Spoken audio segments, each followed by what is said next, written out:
Welcome back to Steffi Fan's channel. Today, we will dive into a terrifying twist that could link Luna Nozawa's brutal car crash to Katie Logan's fragile heart. Before getting into the details, this long-form breakdown is crafted in the intense, expanded spoiler style that this channel's viewers are used to enjoying. Luna Nozawa thought she was finally slipping through the cracks, staying one step ahead of the police, the media, and everyone judging her every move. She believed if she just kept driving, kept hiding, she could escape the consequences of everything that had happened in Los Angeles and maybe reinvent herself somewhere far away. But in Soapland, the moment a character thinks they are safe is often the exact second fate decides otherwise. That is why Luna's terrifying crash does not feel like a random accident. It feels like the first domino in a storyline that could end one life and save another. Imagine the scene, Luna gripping the steering wheel, eyes darting between the road and the rearview mirror, convinced every set of headlights belongs to a cop car closing in. The sound of sirens real, or imagine pounds in her ears as she presses harder on the gas. Heart racing, breath shallow, convinced that if she just outruns this one night, she can outrun her past. Then, out of nowhere, another vehicle explodes into view, headlights blinding, horn blaring, tires screeching, leaving Luna with no time to react. Metal collides with metal, glass shatters, and in a split second the girl who is trying to escape justice becomes the center of a medical nightmare. When the dust settles and paramedics arrive, Luna may be in a state so critical that doctors start to talk in hushed tones about brain activity and organ viability. This is the kind of grim, clinical language that often signals a tragic turning point in daytime drama. The body is alive, the machines are working, but the mind may already be gone. If Luna is declared brain dead, the show suddenly has a powerful tool in its hands, because a character's death does not have to be the end of their impact. Instead, the writers can transform Luna's final chapter into something that literally keeps another character's heart beating. On the other side of town, Katie Logan has been spiraling under a different kind of pressure, one that is quieter but just as deadly: stress, fear, and emotional overload bearing down on a heart that has already been through war. Katie has run herself ragged trying to help, trying to mediate, trying to protect the people she loves, while Luna's drama explodes all over the Forrester and Spencer families. Every raised voice, every frantic phone call, every new piece of bad news about this unfolding disaster is another weight pressing on Katie's chest. The show has been carefully, consistently reminding viewers that Katie's heart is not just a piece of backstory, it is a ticking time bomb. For years, Katie has lived with the knowledge that her life depends on a transplanted heart and that nothing about that gift is guaranteed to last forever.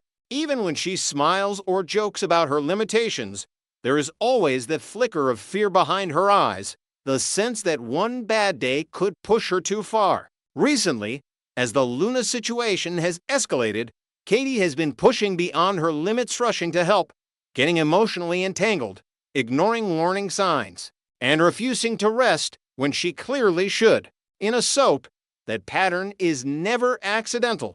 It is foreshadowing, building toward a dramatic collapse that will change everything. Viewers have seen the anvils dropping, subtle dialogue about Katie's fatigue, lingering shots of her clutching her chest, doctors warning her to slow down while she stubbornly insists she is fine. Each of these moments feels like a breadcrumb leading straight toward a medical emergency that no one can ignore. Maybe the collapse happens at the hospital as new information about Luna's crash comes in. Maybe it happens at home, in front of Will or Bill, turning an ordinary scene into absolute horror. However it plays out, the message will be clear. Katie's damaged, transplanted heart has finally reached a breaking point, and another transplant may be her only hope. This is where Luna's tragedy and Katie's crisis collide in the most dramatic way possible. While doctors fight to stabilize Katie, they could receive word that a young woman, Luna Nozawa, has been brought in from a catastrophic car accident and is being evaluated for organ donation. In soap logic, the timing is never random. One heart failing just as another becomes available, is exactly the kind of symmetry writers love. The ethical and emotional stakes are immediate and brutal. Saving Katie's life might mean accepting that Luna's story is truly over, at least in the physical sense. The potential heart transplant is not just a medical procedure, it is a storytelling goldmine, especially for themes of redemption, guilt, and forgiveness. Luna, whose actions have already caused chaos and pain, could find a strange, bittersweet form of redemption in death if her heart ends up beating inside Katie's chest. That does not erase the bad choices, the lies, or the damage she did while she was alive, but it reframes her final chapter. Instead of leaving only destruction behind, Luna would leave a literal lifeline for Will Spencer's mother, giving that boy a chance to grow up with his mom instead of losing her too soon. Emotionally, this twist would devastate almost everyone connected to both women.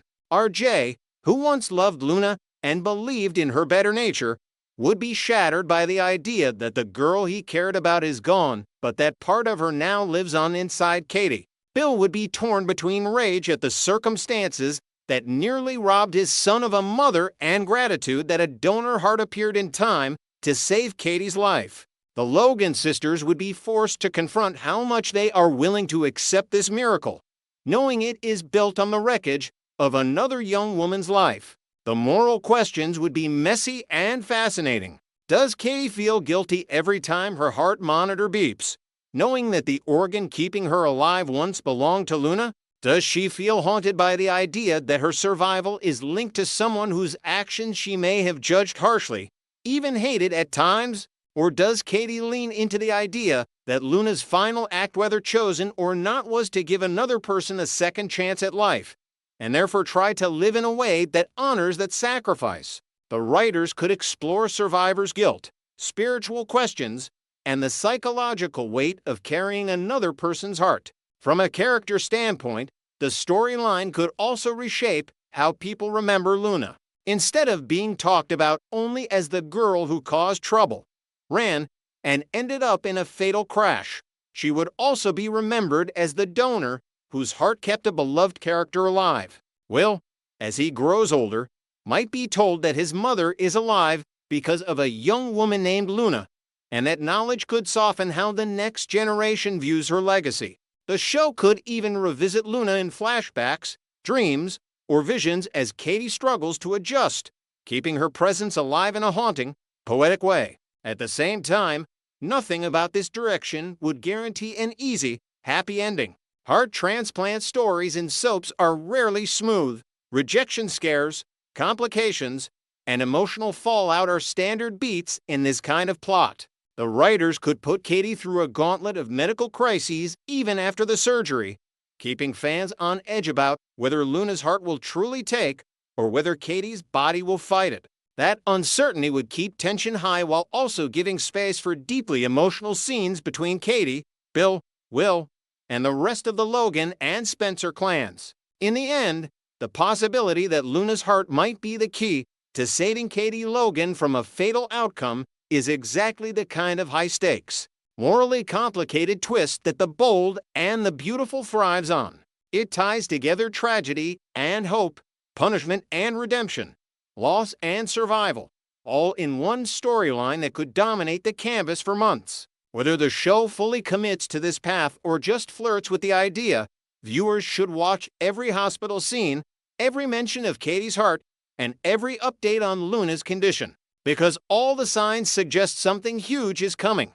Next, we will dive into Lisa Yamada's powerful message to fans after Luna's shocking death and what it could mean for the future of The Bold and the Beautiful. Luna's final moments. Luna's last chapter on-screen played out like the kind of tragic thriller twist that daytime dramas do best.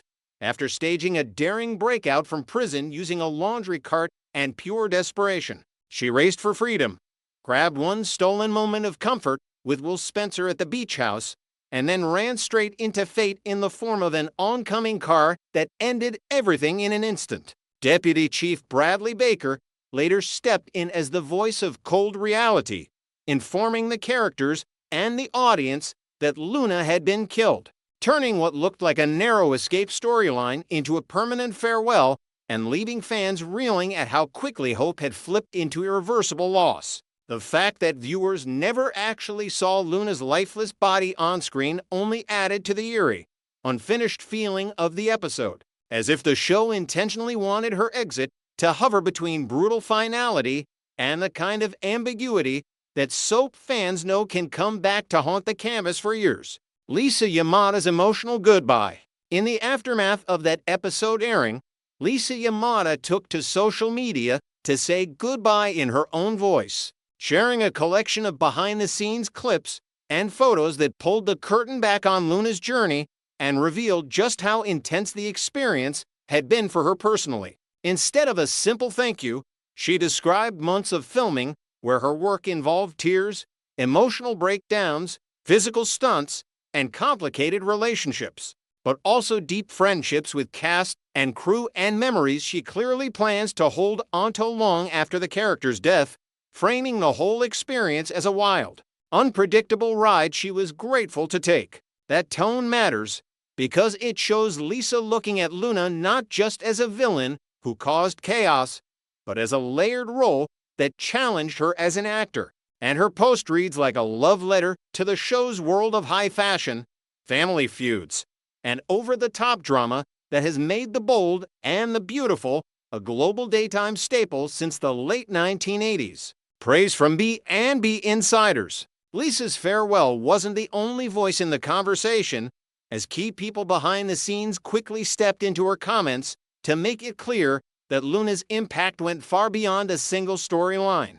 Starting with executive producer Casey Kasperzik, who publicly credited her with crafting a soap villain memorable enough to stick in viewers' minds long after her exit. His praise carried extra weight, not only because he recently moved up from supervising producer to share the top producing spot on the series, but also because he emphasized how hard it is to build a character that the audience simultaneously despises and cannot look away from, suggesting that Lisa elevated every script she was given by leaning into Luna's darker impulses without ever losing the humanity underneath. Lawrence St. Victor, who knows both the acting trenches and the production side of a fast-paced daytime set, also joined in to applaud her work, underscoring how respected she had become among her colleagues and hinting that her scenes were the kind other actors looked forward to playing because they knew they would get strong, emotionally charged material. The door left open.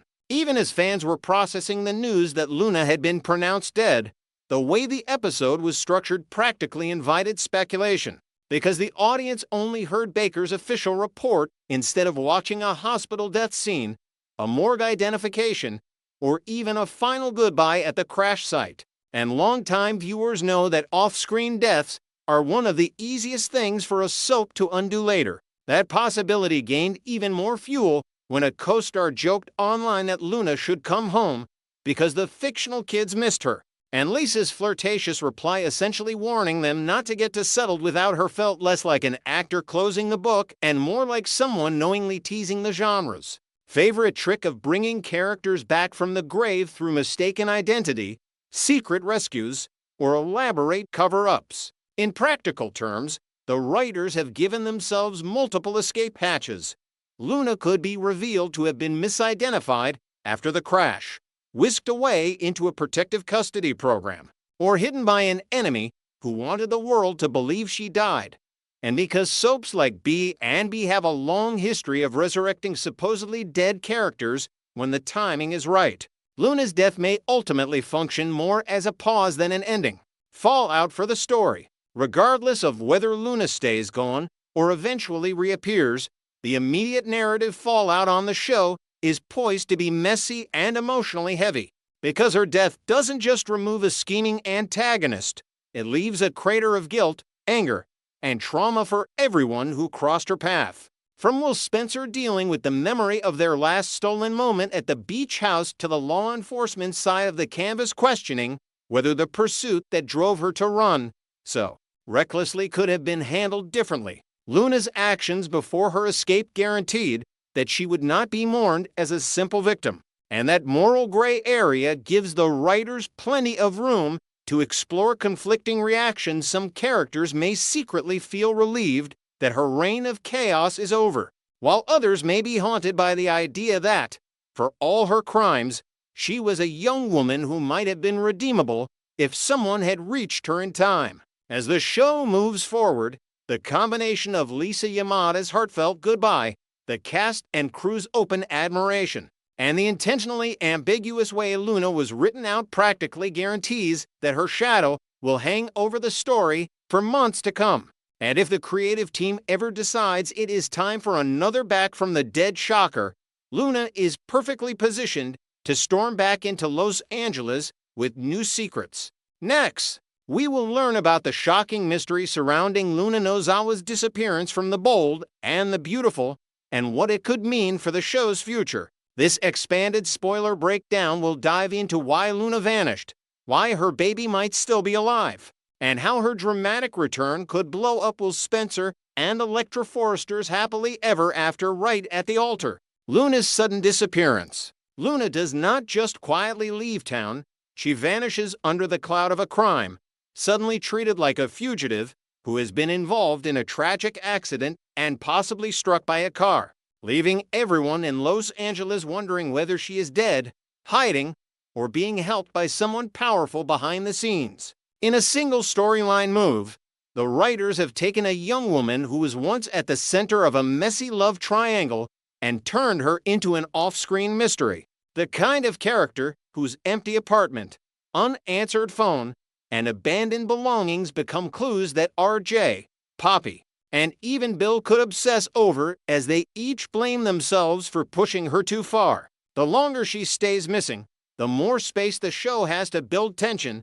Detectives can question the Forresters, Spencer Publications can quietly investigate on its own, and rumors can swirl that Luna may have slipped out of the country under a fake name, nursing a secret that would shatter multiple families if she ever came back. Secret pregnancy twist. On the surface, the story says Luna miscarried and lost the baby, but soap fans know that whenever a pregnancy ends off screen, with no real medical follow-up and a lot of emotional confusion, there is a very real chance the character is lying or being pressured to lie about what truly happened. If Luna is still pregnant or already gave birth in secret, faking a miscarriage would be her only way to escape the tug of war between powerful families. She could be protecting the child from being claimed by the Spencers, shielded from Forrester drama, or even trying to atone for her own mistakes by disappearing until she believes she is strong enough to raise that baby on her own. Imagine Luna in some small coastal town far from Los Angeles, working under an assumed name, reading every online update about the Forresters and Spencers, torn between the guilt of deceiving them and the fear that if she returns too soon, the child will become a bargaining chip in business wars rather than a loved member of a real family. Wedding Day Shocker. The most explosive theory building among viewers is that Luna will not quietly walk back into town, but instead crash Will Spencer and Elektra Forrester's elegant wedding on the very day. They are meant to say I do, turning a beautiful ceremony into a public courtroom of secrets and accusations. Picture the scene. The cathedral or Forrester estate is decorated with white flowers. The press is waiting outside. The Spencer and Forrester families are seated on opposite sides. And just as the officiant asks if anyone objects, the doors burst open and Luna appears in the doorway, breathless, hair wind-tousled, clutching a baby whose eyes and features unmistakably echo Will's. Gasps ripple through the crowd as cameras flash. Katie covers her mouth in horror. Bill narrows his eyes trying to process what he is seeing. Elektra's bouquet slips from her hand, and Luna's voice shakes as she declares that the child she is holding is Will's son or daughter, conceived before she vanished and hidden because she believed no one would protect them from the ruthless power games of both dynasties. Fallout for Will and Elektra. If this wedding day reveal happens, it does not only blow up a romantic pairing, it detonates entire alliances. Because Will would be forced to choose between the future he carefully built with Elektra and the past he thought he had buried with Luna, now embodied in an innocent child. Elektra, who may have fought hard to prove herself worthy of the Forrester name and Spencer respect, suddenly has to decide whether to stand by a groom who has just been publicly exposed as a father who might have abandoned his first child, or whether she walks away from the altar to protect her own dignity and position in the family empire. The legal chaos would be just as juicy as the emotional one. There could be custody battles, paternity tests ordered by suspicious foresters, and behind closed doors negotiations where Bill, Ridge, Carter, and even Steffi argue over what is best for the baby while Luna clings to the fear that, in this powerful world, love is never enough to keep a child safe. What's happening behind the scenes? Off-screen, Luna's sudden exit raises just as many questions as the storyline itself, because when a character this central disappears abruptly, viewers immediately wonder whether the actress asked for a break, is being rested to refresh the character, or might even be tested on another soap before a major return. The performer behind Luna has received a lot of praise for playing vulnerability, guilt, and romantic conflict so convincingly. So it would make sense if the show wanted to protect her value by sending her off canvas for a while, letting the audience miss her, and then engineering a blockbuster comeback that spikes ratings during a sweeps period.